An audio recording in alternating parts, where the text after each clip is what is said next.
Hey guys, it's Cal here from KR Sabers. This is one of the latest builds that I finished.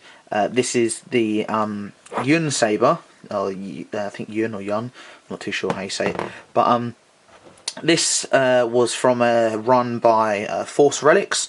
So Force Relics made, I think they only made like three or four Yun Sabers, just empty hilts, and one of my good customers in America purchased one from them, and Force Relics just shipped it directly to me for the install. A few things I had to do before the install could start. There's no areas for buttons and there's no blade retention screw, so I started by putting an M4 blade retention screw just underneath the neck, 180 degrees away from this screw, and then I wasn't too sure where I wanted to put the switches. I wanted them to obviously be in an area which were easy to press. I didn't want them on here because it was nicely powder coated, so I didn't want to have to drill onto the powder coating, sort of crack the powder coat, because powder coating can tend to do that if you machine it.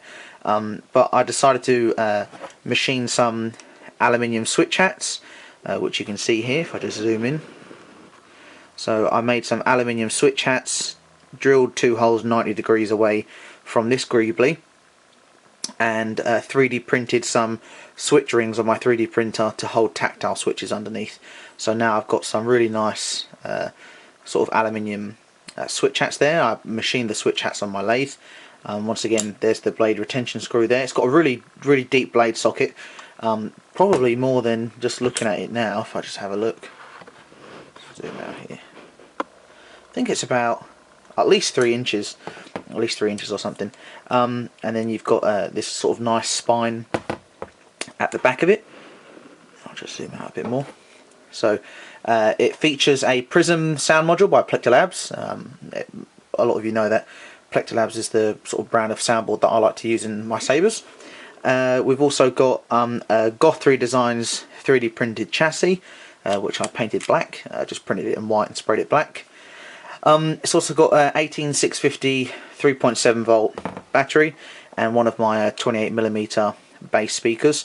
It's got internal recharge port, so in order to access the internals of the Saber, you just need to loosen this screw at the back here, because the spine sort of clamps down on the pommel when it's tightened up, so you just want to loosen it a little bit, and once that's loose you can unscrew the pommel.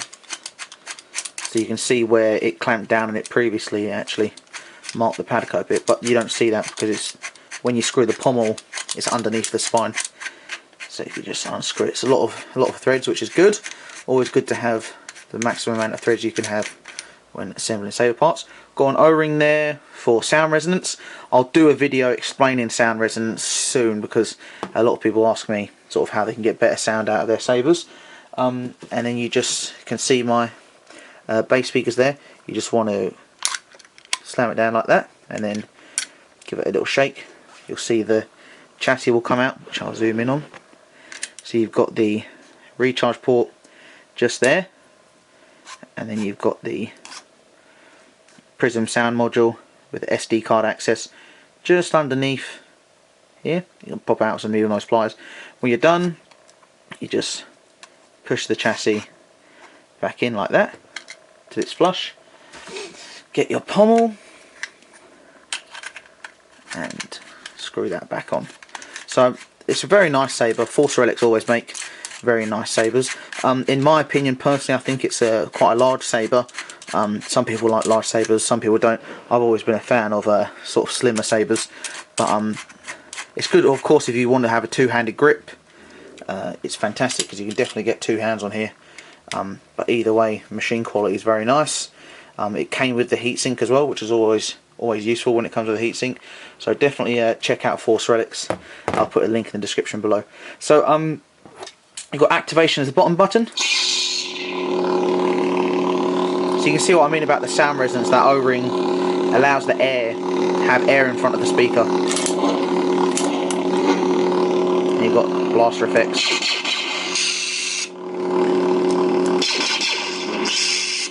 You've got power down. You'll see that the power on switch is just a bit higher than the aux switch. Just helps with rocking, and so you know which button's which. And when you want to change colours, You just rock the switches like this.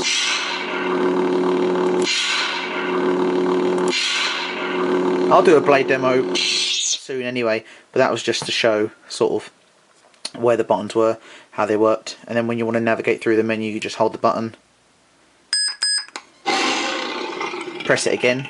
So you hold the aux button, once you hear the beep, you press the beep, press it again after the first beep, and that will go on to the next sound bank.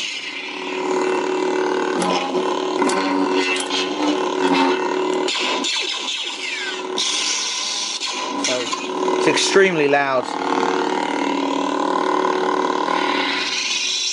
But what I'll do now is I'll take you guys to the blade demo, and you can see what it's like with a dual diffuse blade inside.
Blade demo there, guys. So shout out again to Force Relics for machining quite a nice hilt, this Untisaber. I actually didn't know anything about the Untisaber until this one came to me, and I had known that someone on the forum was looking for one for quite a long time. I didn't know what all the hype was about, but I know there were some previous runs before I got into the Saber community. Oh, drop the Allen keys. But anyway, so definitely check out Force Relics. I've put a link in the description. They've also, the customer who this is for, has also arranged for a Catan Saber to be installed by me, made by Force Relics again, which I've got, so you'll see that Catan Saber being done soon. And apart from that, if you like my videos, go ahead and click subscribe. I upload Saber videos every now and then. I'll be doing a lot more DIY videos soon, and to help those getting into the Saber building. And if you like this video, give it a like, and I will see you on the next video. Thanks again for watching.